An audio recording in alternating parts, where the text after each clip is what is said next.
The heat shimmered off the canyon floor like waves from a ghost fire, warping the silhouettes of two figures stumbling along the broken trail. Their dresses, once silk, now clung to them in tatters, sweat-soaked and torn. Boots mismatched, faces streaked with dust and blood. They walked with the desperation of prey, every backward glance like a prayer against whatever hunted them. Luke Mallory reined in his horse at the edge of the ridge, squinting into the dying sun. He hadn't meant to be on that trail, not that day, not at that hour. But his mare had thrown a shoe in the ravine below and sent him on a longer route home. Fate had a way of cornering a man, even on the open plains. The twins didn't notice him until he was almost beside them. One of them flinched at the creak of his saddle, her hand going to a blade tied at her thigh with twine. The other stepped in front, shielding her like a gunslinger shielding a child. Luke raised one brow, silent. The bolder one looked up, jaw clenched. Her eyes were too bright, feverish. "Please, we need help. We won't be trouble." Her voice cracked, not from weakness, but from sheer dryness. Behind her, the other girl was on the verge of collapse, her knees buckling under the weight of nothing. Luke dismounted slowly. "Where are you headed?" "Anywhere not here." He eyed the bruises on the quiet one's wrist, the way her collarbone protruded unnaturally beneath the skin. "You two alone?" "Now we are." "What happened to your wagon?" She hesitated. "Burned. Raiders. We escaped." He didn't believe her, but he didn't press.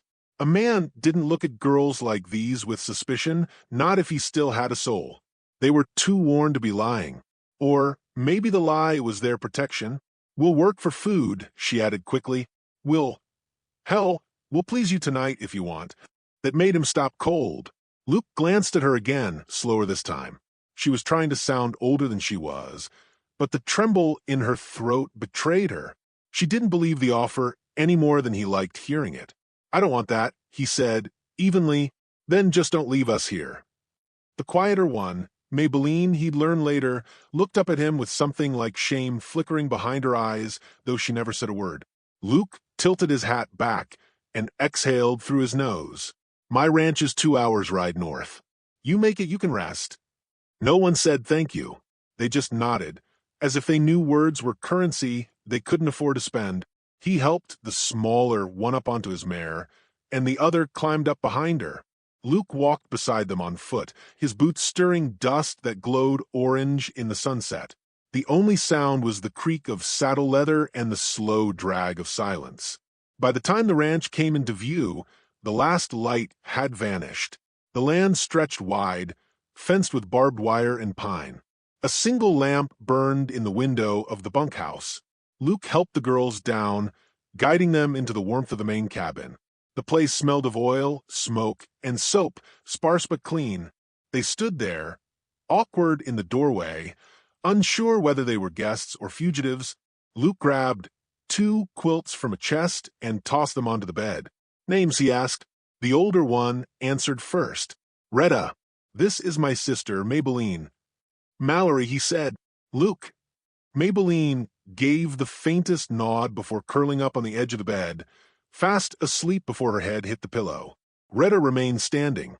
"You sure you're okay with us staying here?" He poured water into a basin. "Ain't like I'm tripping over visitors." She watched him carefully. "Will only be trouble if someone comes looking that you expecting someone?" She paused. "I'm expecting the world to punish us for surviving." Luke looked up, and for a breathless second, neither of them moved. Then he nodded once and left the room, leaving the door open behind him. The next day, Luke found them on the porch. Maybelline was curled in a rocker, sipping coffee, wrapped in a coat too big for her. Retta stood barefoot in the dirt, splitting kindling with a dull hatchet, sleeves rolled, expression distant. "You sleep?" he asked her. "Hard not to with a roof and no gunfire." "Planning to stay long?" She looked up. "As long as we can." Luke handed her an apple and turned to check the chicken coop without waiting for thanks. He didn't need it. By afternoon, word had spread. His ranch hand, Curtis, rode back from town with a grin wider than the San Pedro. "You bring company home, boss," he said, teeth flashing. "Whole saloon's talking." Two gals. Says they're twins. Says they're, well, friendly. Luke shot him a look that turned the grin sour. They're under my roof. That's all you need to know. Curtis had the sense to leave it there. By the third day, Maybelline spoke more, mostly to the dog. She trailed behind Luke during chores, asking questions about fences and grain silos. Retta kept to herself, fixing a broken window in the barn, restitching old saddlebags. She moved like someone used to hiding the sound of her footsteps. One night, Luke found them laughing in the kitchen. Retta had flour on her cheek. Maybelline was humming something in Spanish. They looked young for a moment. Whole. He didn't ask what they were running from. Not yet. Maybe he didn't want to know. But that night he heard them. Through the thin walls, whispers in Spanish, fast, hushed, urgent. He won't stop looking. Don't say his name. If he finds us. Luke sat up in bed, heart heavy. Not with fear. With a feeling he hadn't let himself hold in years. Responsibility. They brought danger with them. That much was clear. But the ranch had been quiet too long. Maybe danger was better than silence. The next morning, he saddled 3 horses. You ride? He asked Retta. She stared at the mare, then mounted in one clean motion. Better than I pray. He offered Maybelline a hand up. She took it with a smile that didn't quite reach her eyes. They rode in silence to the riverbank, wild poplars shivering overhead. Maybelline peeled off her boots and waded in, sighing as the cold hit her bruises. Luke turned away, giving her privacy. Retta lit a cigarette and leaned against a tree. She doesn't remember her real father, she said. Luke didn't reply. Mine was a farmer. Drank himself dead by 30. Hers? The devil in a white suit. Luke looked at her then. You want to tell me? No. Then why bring it up? She crushed the cigarette beneath her heel. Because I'm tired of lying. Even to strangers. She looked up at him, and for the first time, she wasn't just beautiful. She was dangerous. A woman who'd done things to survive. Things she couldn't unsay or undo. She's not strong enough to remember yet, she added, and maybe I'm not strong enough to forget. Later, at dinner, Maybelline played with the hem of her dress. Do you believe in second chances, Mr. Mallory? Luke looked up from his plate. No, I believe in survival. Then maybe if you're lucky, you learn how to live again. She nodded, thoughtful. Retta watched the exchange in silence. That night, she lingered by the porch long after the candles burned low. Luke joined her without a word. I meant what I said that first night, she murmured. We'll work. We'll stay out of your way. You're not in my way. Retta turned, meeting his eyes. Why are you helping us? Because someone should have helped you sooner. She looked away, blinking hard. Then she whispered, Don't fall for us. We break easy. Luke let the silence stretch between them. I'm not falling, he said finally. I'm building a fence. She smiled at that. A small one, tired but real. The next morning, Luke noticed the dog barking up at the hill. Nothing visible, just trees, quiet wind. But Retta's face paled as she looked toward the ridge. Maybelline clutched her arm. He's coming, she said, voice barely a breath. Luke didn't ask who. Not yet. But his hand dropped to the pistol at his belt, and the peaceful quiet of the ranch broke like glass under boot. The creek twisted like a lazy snake through the valley, its waters cool and clear against the blistering heat of early afternoon. Luke crouched by the edge, refilling his canteen, when he heard soft footsteps behind him. He didn't flinch. He knew the cadence by now. You trail quiet, he said without turning. Retta stepped closer, her shadow falling long across the rocks. Didn't mean to sneak. Just needed a moment. Luke capped the canteen and stood. You all right? She shrugged. Her eyes were distant, lips slightly parted. I thought I could scrub the last man's hands off my skin with river water. Turns out, it takes more than that. He didn't respond. There was nothing clean enough in this world to wash off certain kinds of dirt. Retta lowered herself to a boulder and pulled her sleeves up. Luke noticed the faint purple-gray bruises scattered across her arms. Old, healing, but not forgotten. Her right forearm bore a long, jagged scar that looked like it came from wire or blade. You ever been on Mallory? He looked at her. No. She nodded, as if expecting the answer. Then you won't understand what it's like to carry a debt you never agreed to. Maybelline, she was too young to remember, but I wasn't. I knew who he was the moment I saw him smile. I knew what that smile meant. Luke's jaw tightened. He didn't ask who. I kept her safe as long as I could, she continued. But once we were in the Colonel's hands, safety was just a word. There was a name, softly spoken, but with the weight of a death sentence. Luke sat down on the flat bank, watching the water swirl past stones smooth with time. He's still looking for you? Retta gave a dry laugh. He doesn't stop looking. Girls like us, he says we're investments. Property that ran away. How'd you get out? I slit a man's throat during a card game. Luke turned to face her fully now. He was drunk, laughing, telling Maybelline to sing for him while he unbuckled his belt. I didn't think. Just did it. And the Colonel? I burned half his camp before we ran.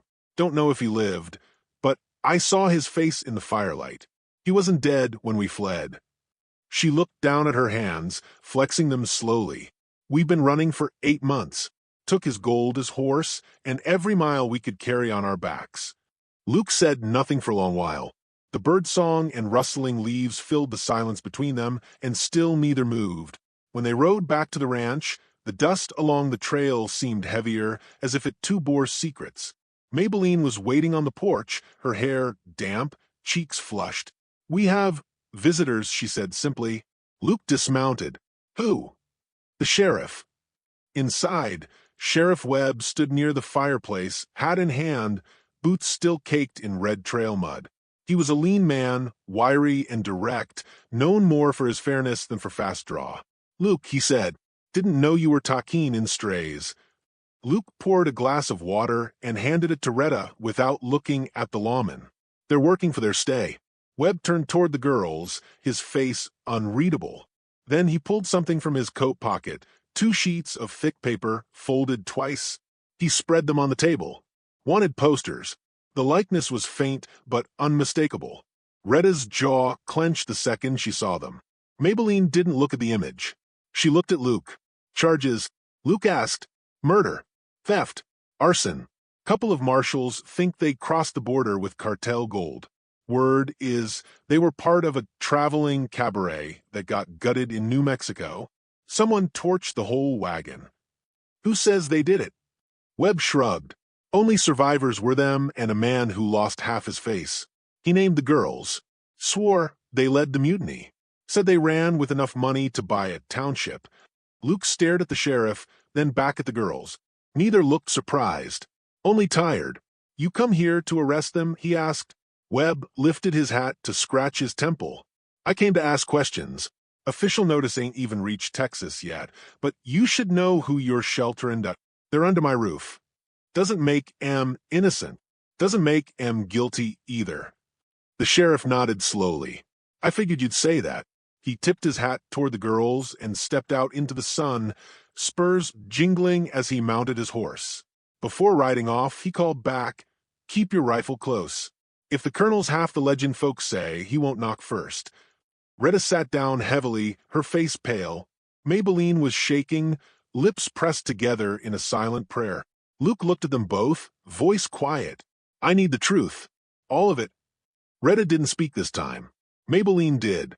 We were born on different sides of the same lie. Same mother, different fathers. Mine was him. Luke's eyes narrowed. The Colonel took me from my mother when I was 5, said I owed him for every mouthful I ever ate. When Retta found me, I didn't recognize her. I thought she was just another girl, like me. I wasn't supposed to find her, Retta said. But one day we crossed paths in some godforsaken dirt town. And I knew. I just knew. Same eyes. Same dimple. Same song Mama used to hum when the lights went out. Maybelline nodded slowly. When she tried to take me, he chained us both. Said we'd only leave in pine boxes. And so we made the fire, Retta finished. The men were drunk. We doused the tents in whiskey. I cut the horses loose. Then we ran. Luke leaned against the mantel, watching the flames curl in the hearth. His voice was low but firm.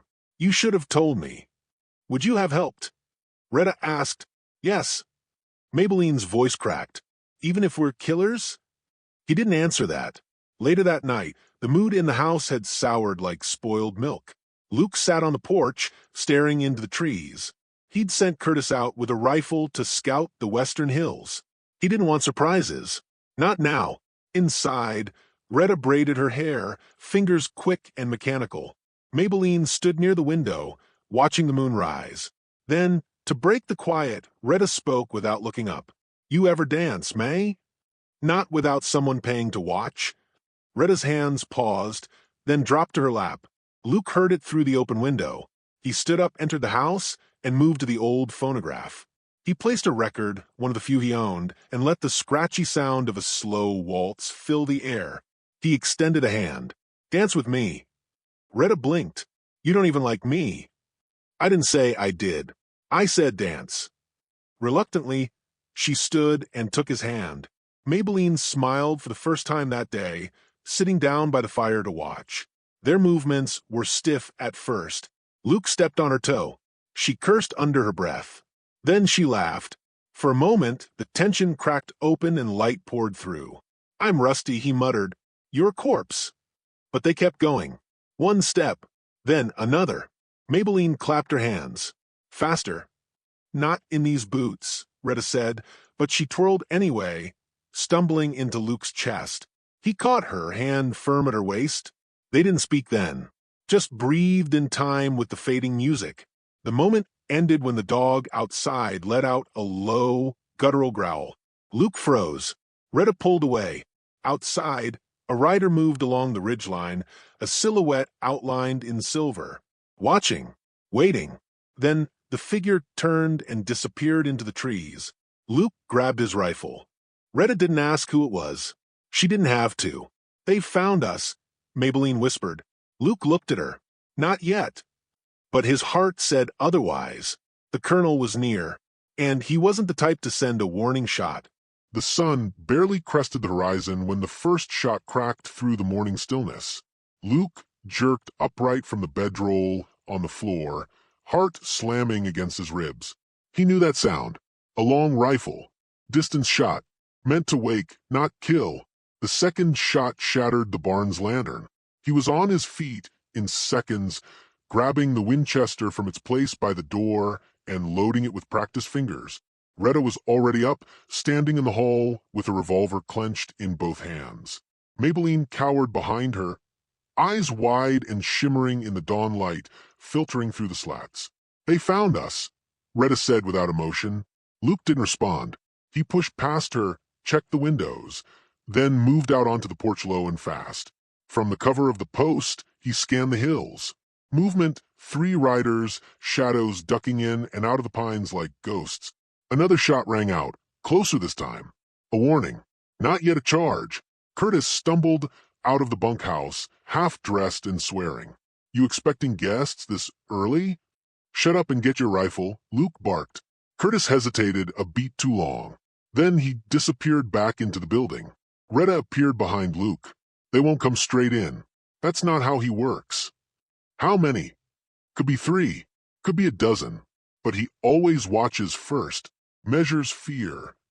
Luke nodded grimly. Let him see something he ain't expecting. He gave orders quickly. Curtis and Retta were to take the east side of the property, cover the flank near the corral. Luke and Maybelline would stay inside, set traps, reinforce the doors, break any line of sight they could.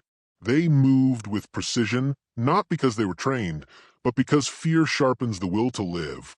Inside, Luke overturned furniture, shoved a dresser against the back door. Maybelline followed silently, tying glass shards to wire and stretching them like alarms along the windows. He noticed her hands no longer shook. She moved efficiently, deliberately, like a child who had grown up learning how to build a fortress with only scraps. "They always came at night before," she whispered. "This time, we make them wish they hadn't come at all." Her eyes flicked up to him, and in them was something new. Not just fear, but determination. Then chaos. The colonel's men came hard and fast when they came. 6 riders this time, masked and armed, their horses frothing, boots thudding against the dry earth like war drums. Gunfire split the quiet like thunder. Curtis got off 3 rounds before he was winged in the shoulder and thrown back into the dust. Retta hit one of the riders straight off his horse. He tumbled hard and didn't get up.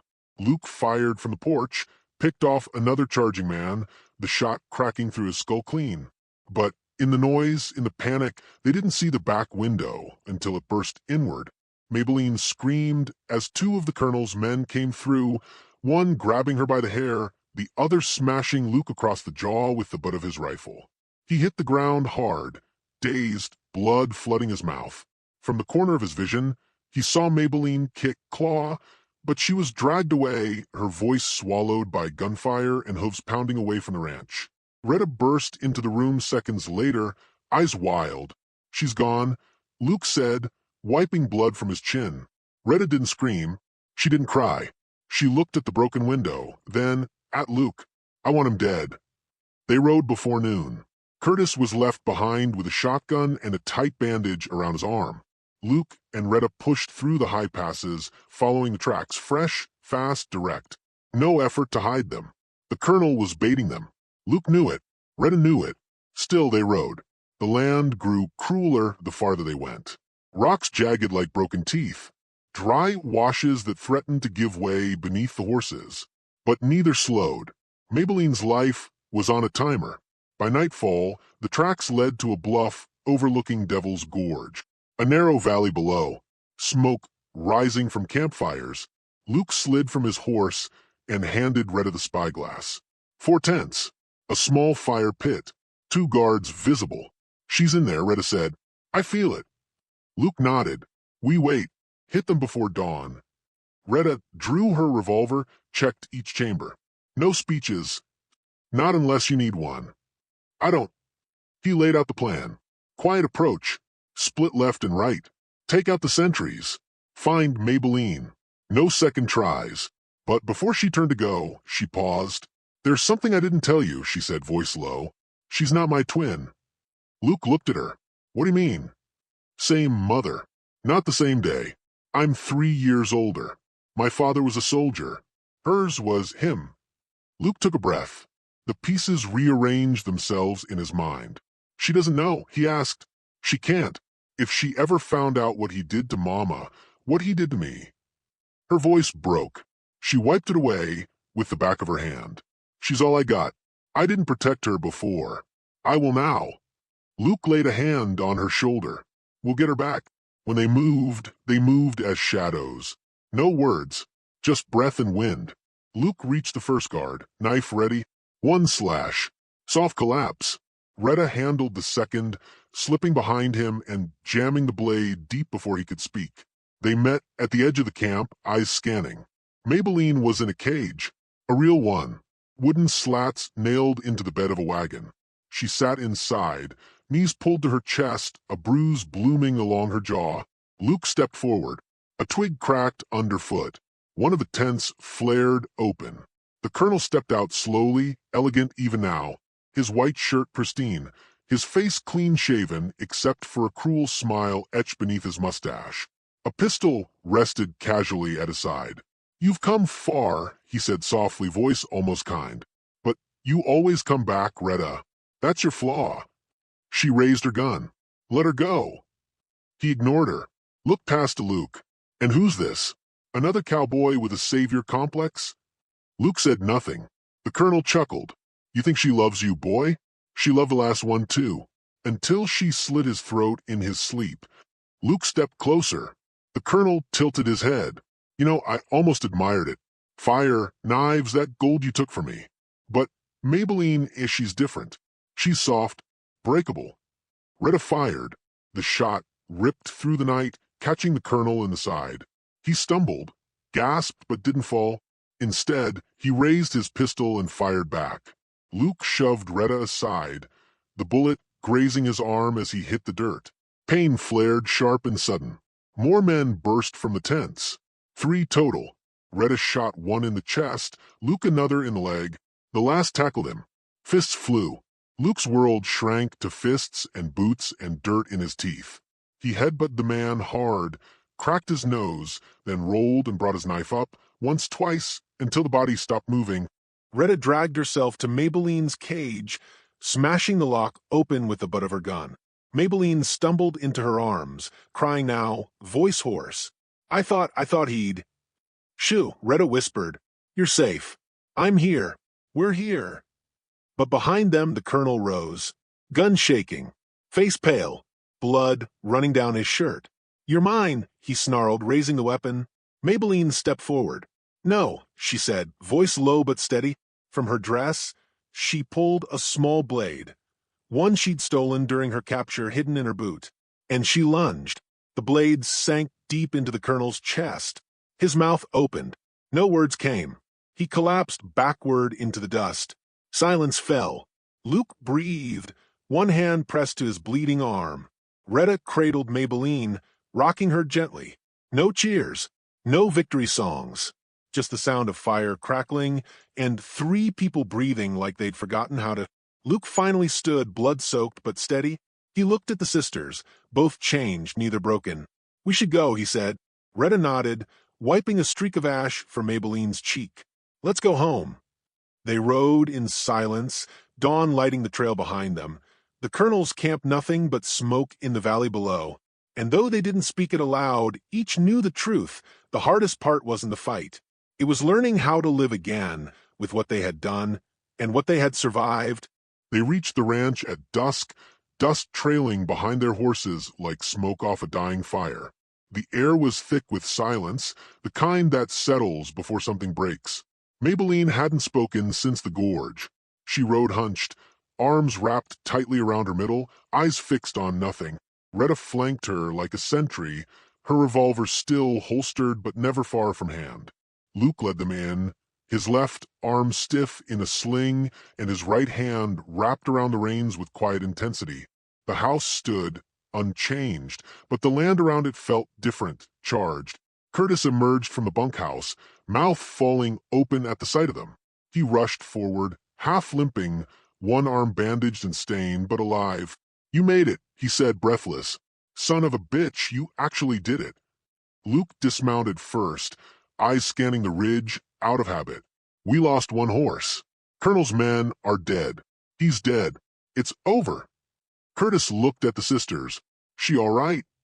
She will be, Retta said, if we can breathe a little without a gun to our backs. Luke helped Maybelline down, his hands gentle. She didn't flinch. That was new.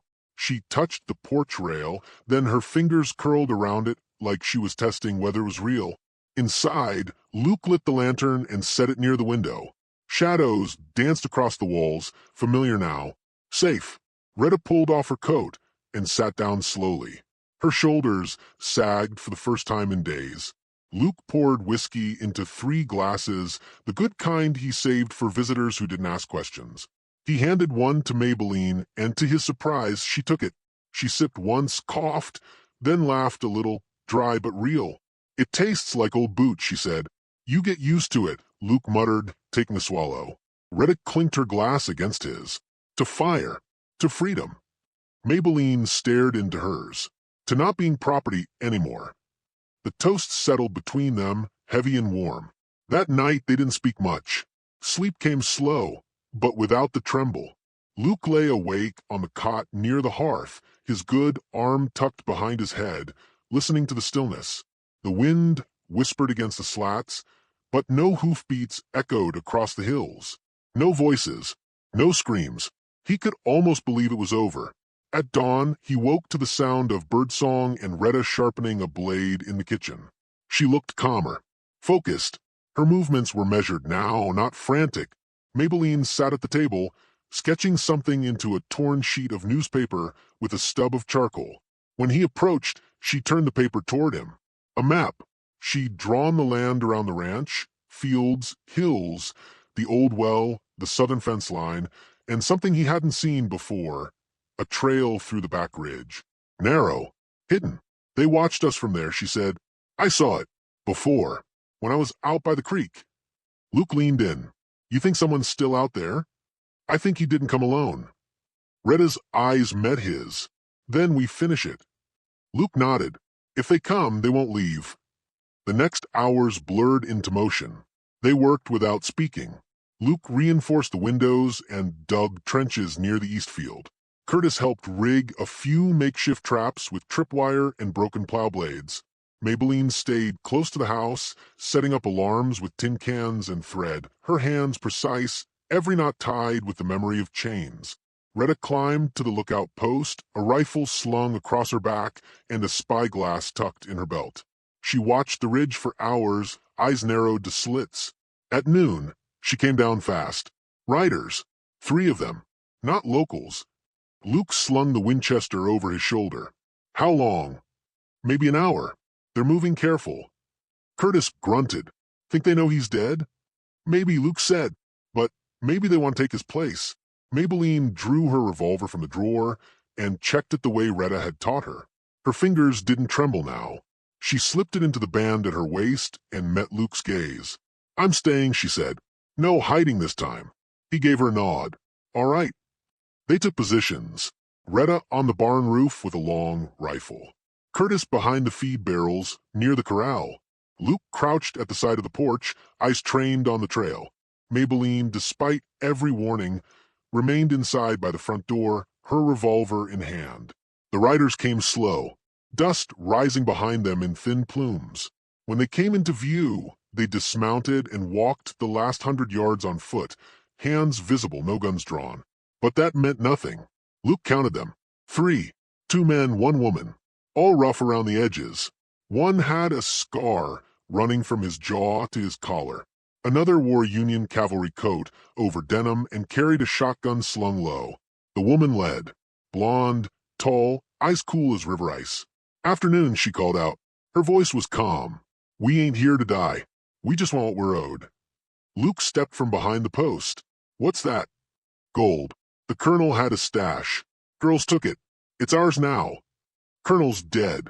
So's his claim. The woman's lip twitched. He might be dead, but debts don't die. You got 3 minutes to hand it over, or we burn this place down. Retta fired once. The man with the shotgun dropped without a sound, blood splattering the dust. The woman's eyes widened. Well, hell. Gunfire erupted like a thunderclap. The second man darted toward the barn, only to meet Curtis's bullet in the gut. He fell screaming, clutching his stomach. The woman ran. Fast. Toward the back of the house, pistol drawn. Luke moved, intercepting her before she reached the side. They collided hard. She fired once, the shot grazing his thigh, but he tackled her to the ground, wrestled the gun from her hands. She fought like a wildcat, biting, clawing, elbows like hammers. Luke headbutted her, stunning her just long enough to pin her arms. You done, he growled. Her eyes were feral. That gold's ours. There is no gold, he said. You're lying. Maybe, but you'll be dead before you find out. She spat blood. Colonel promised us everything. Said if he died, it all fell to us. Luke stood, keeping the gun trained on her. Promises from dead men ain't worth much. Retta arrived, rifle pointed, Maybelline behind her. She looked down at the woman. She was one of them, Maybelline said. I remember her. She whipped the girls who disobeyed. The woman bared her teeth. They liked it. Maybelline raised her revolver. Her hands were steady. No, they were children. The woman sneered. You don't have it in you. Retta stepped forward, lowering Maybelline's gun gently. You don't need to. She's nothing now. Luke motioned for Curtis, who came with rope. They tied the woman to a post out front, where she could see the bodies of her partners bleeding into the dirt. Luke leaned close. You ride out of here with nothing but your life. You speak his name again, and I'll dig the hole myself. She didn't argue. Not then. They let her live. Sometimes mercy feels more brutal than a bullet. The sun dipped low behind the hills. The fire inside the hearth crackled again. Maybelline sat near the flames, a blanket wrapped around her, eyes still distant but lighter now. Luke sat across from her, arm freshly bandaged, sipping whiskey. Retta returned from the barn, shedding her coat as she entered. She looked at the two of them, then poured herself a drink and stood by the window. No one spoke for a long while. Then Maybelline broke the silence. I'm not the same girl I was when I got here. Retta nodded. Good. She was a prisoner. And now, Retta looked at her and smiled softly. Now she's a survivor. Luke raised his glass. To the ones who make it out, they clinked their drinks together, not in celebration but in recognition of survival, of scars that didn't define them, but reminded them. Outside, the wind shifted, blowing westward. No more riders came, and inside that quiet ranch house, surrounded by firelight and ghosts laid to rest, they began, finally, to live.